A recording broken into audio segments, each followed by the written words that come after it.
آپ کو اپنی نبوت اور رسالت سے اللہ تعالیٰ نے مشرف فرمایا. پھر حضور کی صحبت کے لیے اللہ تعالیٰ نے پھر کائنات کے انسانوں کے دلوں میں نگاہ ڈالی تو نگاہ اللہ تعالیٰ کی حضرات صحابہ کرام کے دلوں پر جمی اور اللہ تعالیٰ نے اپنے حضرات صحابہ کرام کا انتخاب فرمایا جناب نبی کریم صلی اللہ علیہ وسلم کی صحبت. یعنی یہ کوئی دست و بازو کا کمال نہیں ہے، یہ محض اللہ رب العزت کا انتخاب تھا کہ اللہ تعالیٰ نے حضور کی صحبت کے لیے، حضور کی معیت کے لیے، حضور کی باتوں کو محفوظ کرنے کے لیے اللہ تعالیٰ نے حضرات صحابہ کرام کا انتخاب کیا. اس لیے انبیاء کرام علیہ الصلوۃ والسلام کے بعد مقدس ترین ہستیاں اگر کوئی ہیں تو وہ حضرات صحابہ کرام رضوان اللہ تعالیٰ علیہ اجمعین.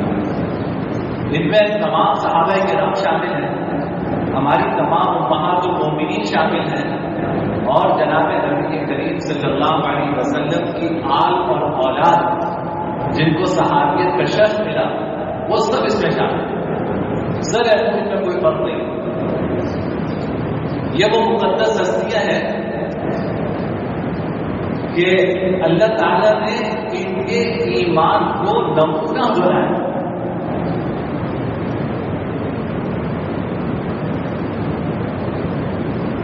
قرآن کریم میں اللہ تعالیٰ نے فرمایا صحابہ کرام کے بارے میں کہ جس طرح تم ایمان لائے اگر تمہارے جیسا ایمان یہ لوگ بھی آئے لیکن آمنوا بمثل ما آمنتم به فقد اهتدوا. تم جیسا ایمان لائے ہو، اگر تم جیسا ایمان یہ لوگ بھی لے آئے، مشرکین مکہ کے بارے میں بات ہو رہی ہے، تم جیسا ایمان لائے ہو، اگر تم جیسا ایمان یہ لوگ بھی لے آئے تو یہ ہدایت پا جائے. آپ سوچئے کہ اس سے بڑھ کر ان کے لیے کوئی عظمت کا مقام ہو سکتا ہے کہ اللہ تعالیٰ ان کے ایمان کو مثال بنا کے ذکر کرے، ان کے ایمان کو مثال بنا کے ذکر کر رہے ہیں کہ لیکن آمنوا بمثل ما آمنتم به. اگر یہ ویسا ایمان لائے جیسا ایمان تم لوگ لائے تو ہدایت پا جائے. اور سورہ حجرات کے بارے میں فرمایا کہ ولکن اللہ حبب الیکم الایمان وزینہ ولكن الله حبب إليهم الإيمان وزين في قلوبهم الكفر. کہ اللہ تعالیٰ نے ان کے دلوں میں حضرات صحابہ کرام کے دلوں میں ایمان کی محبت بٹھا دی. وَكَرَّهَ إِلَيْكُمُ الْكُفْرَ وَالْفُسُوقَ وَالْعِصْيَانَ، اور ان کے دلوں میں کفر، فسوق اور نافرمانی کی نفرت اللہ نے بٹھا دی. یعنی ایسی ہستیاں ہیں کہ اللہ تعالیٰ نے ان کے دلوں میں ایمان کی محبت بٹھا دی ہے. اور وَكَرَّهَ إِلَيْكُمُ الْكُفْرَ وَالْفُسُوقَ وَالْعِصْيَانَ، اور اللہ نے ان کے دلوں میں کفر، فسق اور نافرمانی کی نفرت بٹھا دی ہے. یہ طبقے اللہ تعالیٰ حضرات صحابہ کرام کو دے رہے، یہ حضرات صحابہ کرام کو دے رہے. قرآن کریم پڑھتے جائیے، حضرات صحابہ کرام کے اوصاف کی ختم. قرآن کریم کہتا ہے رضی اللہ عنہ ورضوا عنہ، یہ وہ ہستیاں ہیں کہ اللہ ان سے راضی، یہ اللہ سے راضی. والسابقون الاولون من المهاجرین والانصار والذین اتبعوهم بإحسان رضی اللہ عنهم ورضوا عنہ وأعد لهم جنات تجری تحتها الانہار خالدین. وہ لوگ جو ایمان میں سبقت لے گئے، مہاجرین ہو یا انصار ہو، والذین، جو لوگ ایمان میں سبقت لے گئے چاہے وہ مہاجرین ہو اور یا انصار ہو، اور جنہوں نے ان کی اتباع کی، اللہ اس سے راضی، وہ اللہ سے راضی. اللہ نے ان کے لیے ہمیشہ ہمیشہ کی رہنے والی جنتیں تیار کر دی، ہمیشہ ہمیشہ کی رہنے والی جنتیں تب تیار کر دی. سورہ فتح کے آخر میں اللہ تعالیٰ فرماتے ہیں والذین معه اشداء علی الکفار رحماء بینہم تراہم رکعا سجدا يبتغون فضلا من الله ورضوانا سیماہم فی وجوہہم من اثر السجود، کہ محمد کے جو 7 لوگ ہیں یعنی حضرات صحابہ کرام اشداء علی الکفار، یہ کفار پر پہاڑ کی طرح سخت ہے، رحماء بینہم آپس میں بڑے رحم دل ہیں، تراہم رکعا سجدا تم ان کو دیکھو گے کہ کبھی رکوع میں گرے ہوئے ہیں کبھی سجدے میں گرے ہوئے ہیں، سیماہم فی وجوہہم من اثر السجود، سجدے کی وجہ سے ان کے پیشانیوں پہ سجدے کے نشانات ہیں۔ یہ اللہ تعالیٰ حضرات صحابہ کرام کا اوصاف بیان، اور خود جناب نبی کریم صلی اللہ علیہ وسلم نے صحابہ کرام کے بارے میں امت کو بڑا ڈرایا، بہت تنبیہ فرمائی ہے، فرمایا کہ لا تسبوا اصحابی، کبھی میرے صحابہ کو برا بھلا مت کہنا، کبھی میرے صحابہ کو برا بھلا مت کہنا۔ ہم جو خطبہ پڑھتے ہیں اس میں یہ حدیث پڑھتے ہیں کہ خیر امتی قرنی ثم الذین یلونہم ثم الذین یلونہم، سب سے بہتر زمانہ میرا زمانہ ہے، پھر اس کے بعد ان لوگوں کا زمانہ ہے جو مجھ سے ملے۔ پھر فرمایا اللہ اللہ کی اصحابی، اللہ سے ڈرو، اللہ سے ڈرو میرے صحابہ کے بارے میں، اللہ سے ڈرو، اللہ سے ڈرو، اللہ سے ڈرو میرے صحابہ کے بارے میں۔ پھر فمن احبهم فبحبی احبهم ومن ابغضهم فببغضی ابغضهم، جو ان سے محبت رکھتا ہے سمجھ لو کہ اس سے مجھ سے محبت ہے، اور جو مجھ سے بغض رکھتا ہے سمجھ لو کہ وہ مجھ سے بغض ہے۔ حضرات صحابہ کرام سے محبت کرنا حضور سے محبت کرنا، حضرات صحابہ کرام سے بغض رکھنا نعوذ باللہ یہ حضور اکرم صلی اللہ علیہ وسلم سے بغض رکھنا معمولی بات نہیں ہے۔ یہ حضرات صحابہ کرام، ان کے بارے میں ہمارا یہ عقیدہ ہونا چاہیے کہ کائنات میں انبیاء کے بعد سب سے افضل یہ حضرات صحابہ کرام رضوان اللہ تعالی علیہ، ان کی محبت ہمارے ایمان کا حصہ ہے۔ اگر اللہ نہ کرے کوئی ان سے بغض رکھتا ہے یا حضرات صحابہ کرام کو برا بھلا کہتا ہے یا سب کو شتم کرتا ہے تو اس کو اپنے ایمان کی فکر کرنی چاہیے، اس کو اپنے ایمان کی خبر لینی چاہیے۔ وجہ یہ کہ ان سے بغض رکھنا یہ حضور سے بغض رکھنا، جناب نبی کریم صلی اللہ علیہ وسلم سے بغض رکھنا۔ میں تو بارہا آپ سے کہتا ہوں کہ بھائی اپنے بچوں کو حضرات صحابہ کرام کے واقعات سنائیں، حضور کی سیرت پہ کتاب ہے وہ سنائیں، حضرات صحابہ کرام کے حالات پہ مشتمل کتاب بے شمار کتاب ہے، کوئی ایک کتاب تو اپنے گھر میں رکھتے ہیں۔ کبھی اپنے بچوں کو، چھوٹے بچے ہوتے ہیں آپ کے پوتے ہیں پوتیاں ہیں نواسے ہیں نواسیاں ہیں، چھوٹے بچے ہیں، آپ کو پتہ ہے بچے جو ہے کہانی سننا چاہتے ہیں، ان کو کہانی کا شوق ہوتا نہیں سنائیں کہ وہ موبائل پہ ویڈیو کے گیم کھیلیں گے موبائل پہ، تو آپ اگر ان کو یہ مشغلہ نہیں دیں کہ وہ مشغلہ اختیار کریں، آپ ان کو بٹھا کر کبھی حضرت بلال کے بارے میں سنائیں، کبھی حضرت خباب کے بارے میں سنائیں، کبھی حضرت بکر کے بارے میں سنائیں، کبھی عمر فاروق کے بارے میں سنائیں، کبھی خالد بن ولید کے بارے میں سنائیں۔ وہ بڑے ہوں تو ان کو پتا ہو کہ بڑے ہوں تو ان کی محبت دلوں میں لے کر بڑے ہوں۔ محبت تو تذکرے سے آتی ہے نا، انسان کے دل میں جس کی محبت ہوتی ہے انسان اس کا بار بار تذکرہ کرتا ہے۔ تو ہم کتنا تذکرہ کرتے ہیں مقدس ہستیوں کو، کتنا سناتے ہیں اپنے بچوں کو۔ اگر میں اس مسجد میں بھی کہوں کہ مجھے عشر مبشرہ کے نام سنا دو، یعنی خود 10 صحابہ کرام کے نام سنا دو جن کو حضور نے جنت کی خوشخبری دنیا میں عطا فرمائی تھی، میں سمجھتا ہوں کہ بمشکل 10% ہاتھ ہیں جو کھڑے ہوں گے، 90% ہاتھ وہ ہے کہ جو نہیں کھڑے ہوں گے۔ میں ہاتھ کھڑے ہوئے نہیں کرواتا مجمع میں، اللہ تعالیٰ میرے ایپ پہ بھی پردہ ڈال رکھے، اللہ آپ کے ایپ پہ بھی پردہ رکھے۔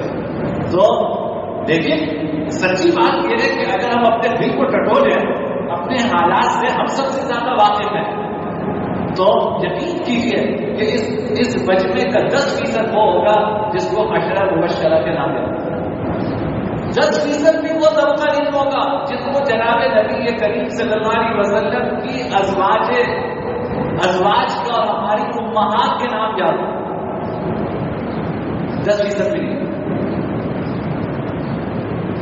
وجہ یہ ہے کہ ہم ان کا تذکرہ نہیں کرتے، ہم ان کا تذکرہ نہیں کرتے۔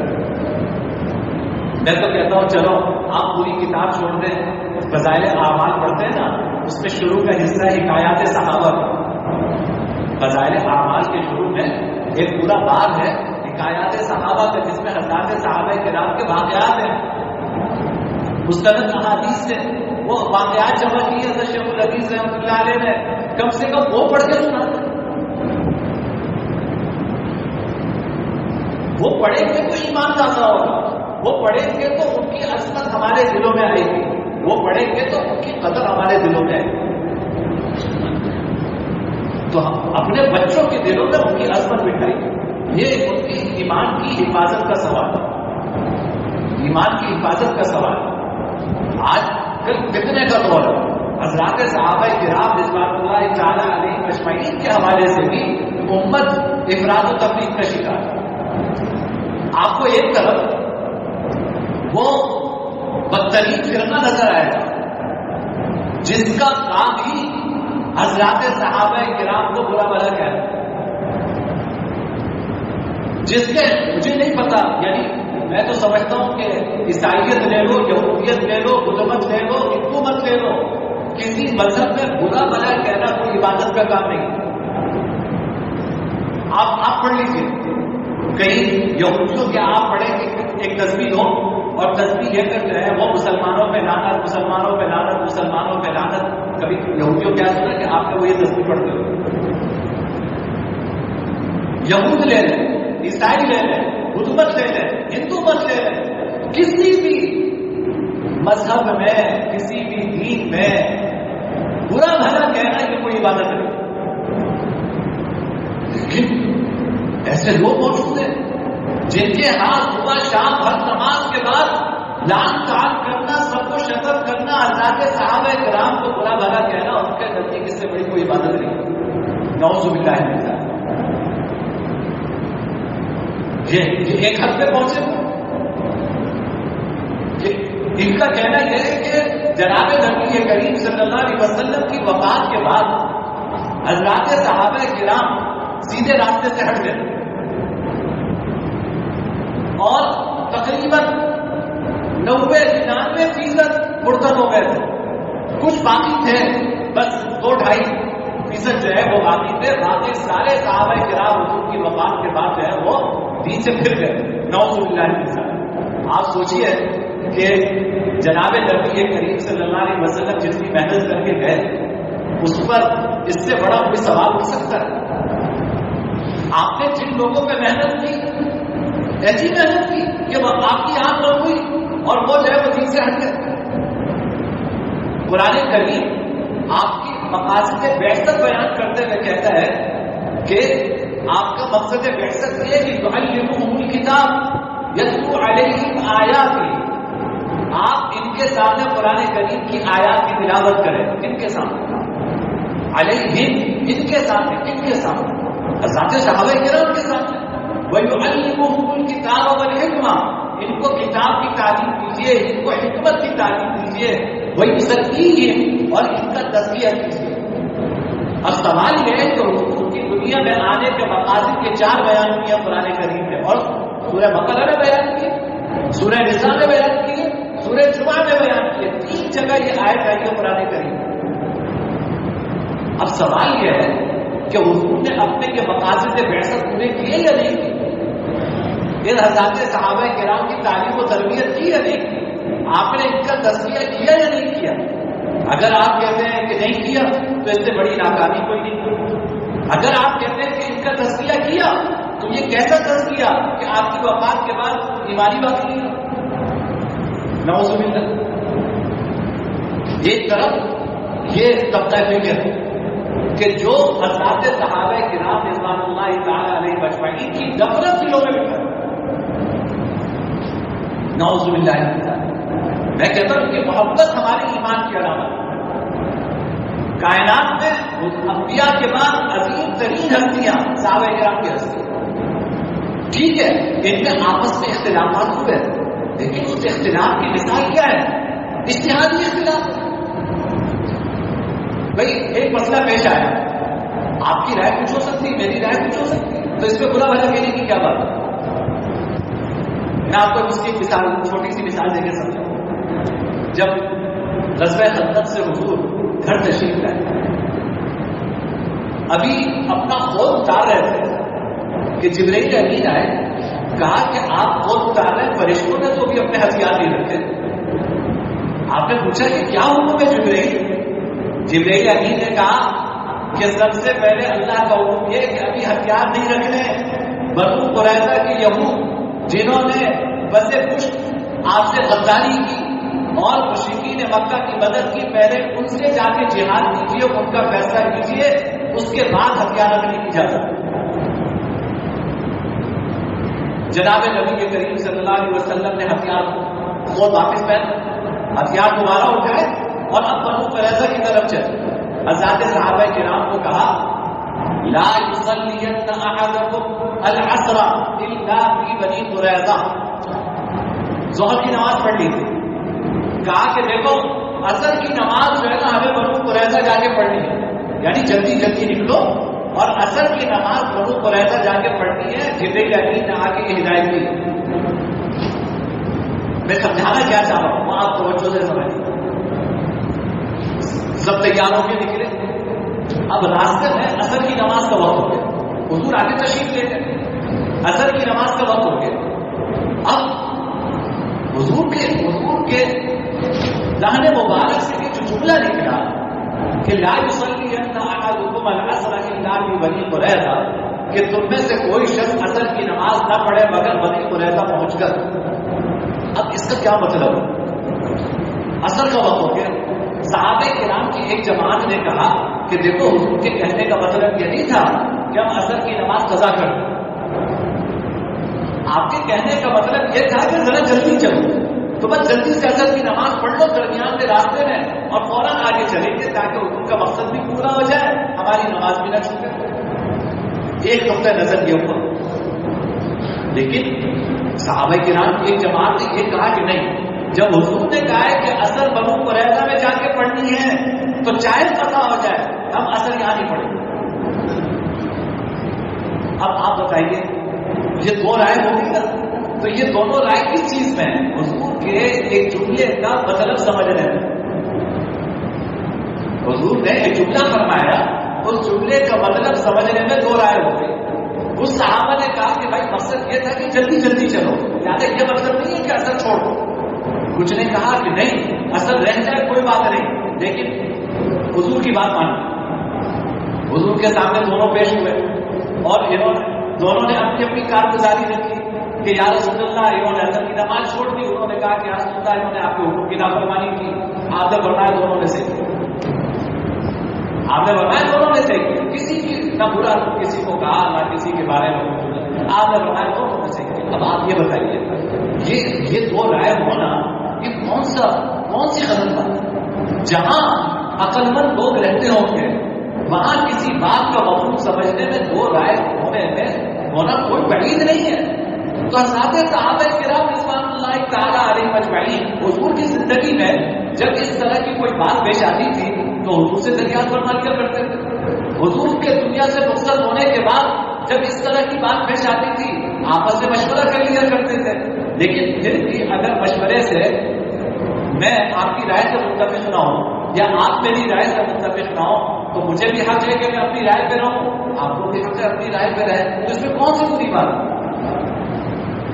تو یہ حضرات صحابہ کرام کے درمیان اگر کوئی اختلاف ہے یہ ایسا ہے جیسے کہ ابا اور چچا کے درمیان اختلاف ہو گیا. آپ بتائیے کہ اگر ابا اور چچا میں کوئی اختلاف ہو گیا تو کیا آپ کو یہاں حاصل ہے کہ آپ ایک عدالت قائم کریں, کٹہرے میں ابا کو لے کر آئے اور پھر کٹہرے میں چچا کو لے کر آئے؟ اور پھر آپ بنے منصف اور قاضی اور آپ فیصلہ کریں کہ ابا حق پر ہے یا چچا حق پر؟ بھائی مجھے کیا حق پہنچتا؟ جب ابا اور چچا کا اختلاف ہوتا ہے تو ان کے درمیان تایا تو گفتگو کروا سکتے ہیں، وہ بڑے ہیں، لیکن میں مجھ جیسا چھوٹا آدمی وہ ابا اور چچا کے اختلاف کے درمیان کوئی رائے نہیں قائم کر سکتا۔ وہ بڑوں کی بات ہے، وہ بڑوں کی بات ہے۔ اس لیے حضرات صحابہ کرام رضوان اللہ تعالی علیہ مجمعین کے بارے میں، ان کے اختلافات کے بارے میں کوئی تبصرہ نہیں کرنا چاہیے۔ جو اختلافات تھے ان کی زندگی کے ساتھ وہ ختم ہو گئے۔ ہمیں قرآن کریم نے ان کی محبت کی تعلیم دی ہے۔ ان سارے اختلافات کے باوجود قرآن کہتا ہے رضی اللہ عنہم ورضوا عنہ، اللہ ان سے راضی، وہ اللہ سے راضی۔ جب اللہ نے اپنی رضامندی کی سند ان کو دے دی تو میں کون ہوتا ہوں، آپ کون ہوتے ہیں ان کو تاریخ کے کٹہرے میں کھڑا کرنے والے؟ کچھ لوگ کہتے ہیں کہ بھائی تاریخی لحاظ سے تو ہمارا حق ہے نا، ہم یہ فیصلہ کریں کہ کون صحیح تھا کون غلط تھا۔ بھائی دیکھو، ہر چیز کی تحقیق جو ہے نا وہ کچھ نہیں ہوتی۔ ایک مثال کو آپ کو اگرچہ بری ہے لیکن سمجھ آپ بہتر سمجھیں کہ تحقیق کی بھی ایک حد ہوتی ہے، ہر چیز کی کوئی لمیٹیشن ہوتی ہے۔ آج اگر فرض کریں کہ کسی کو یہ خیال آنا شروع ہو کہ یہ میرے ابا ہیں، یہ میری ابا ہیں، ذرا میں ڈی این اے کروا کے ٹیسٹ کو کرواؤں، تحقیق کروں کہ میں ان کا بیٹا ہوں یا نہیں، بتائیے کریں گے ایسی ٹیسٹ؟ کہ لوگ کہتے ہیں تمہارے ابا ہیں، لوگ کہتے ہیں تمہاری اماں ہیں، تو میں تحقیق ریسرچ تو کروں کہ یہ میرے ابا ہیں یا نہیں، یہ میری اماں ہیں یا نہیں، کرے گا تو؟ وجہ ہے کہ ریسرچ کی بھی ایک حد ہوتی ہے، تحقیق کی بھی ایک حد ہوتی ہے۔ کسی بھی چیز کی حد کو کراس کرنا یہ کوئی قابل تعریف بات نہیں۔ حضرات صحابہ کرام ہماری سکول کی لکیر ہے، ریڈ لائن ہے۔ یہاں پہ آ کے ہمارے ایمان کا تقاضا یہ ہے کہ جب اللہ نے ان کو اپنی رضامندی کا سرٹیفکیٹ دے دیا تو اب میں اور آپ ان کے بارے میں کوئی ایک جملہ نہ کریں۔ ان کی محبت ہمارے ایمان کا حصہ ہے، اس سے اگر کسی کو نفرت ہے، کسی کو بغض ہے تو اس کو اپنی ایمان کی خبر لینی چاہیے۔ تو میں عرض کر رہا ہوں کہ ایک طبقہ وہ ہے جو ایک صحابہ کرام رضوان اللہ تعالی علیہ مجمعین کو برا بھلا کہتا ہے، اور وہ اہل بیت کی محبت کی آڑ میں حضرات صحابہ کرام کو برا بھلا کہتے ہیں، یہ بھی غلط ہے۔ اور اگر کوئی حضرات صحابہ کرام کی محبت کی آڑ میں حضرات اہل بیت کو برا بھلا کہے، یہ بھی غلط ہے۔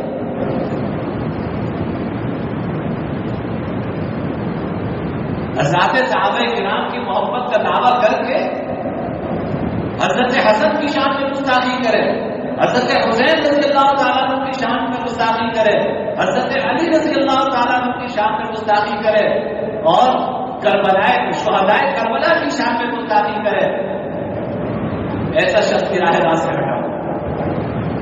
ہمیں جو شریعت نے دین دیا ہے اس دین میں یہی بیانہ روی، یہ اس کی خوبصورتی ہے کہ اہل بیت سے بھی محبت کرو، ان کی محبت تمہاری ایمان کا حصہ ہونی چاہیے۔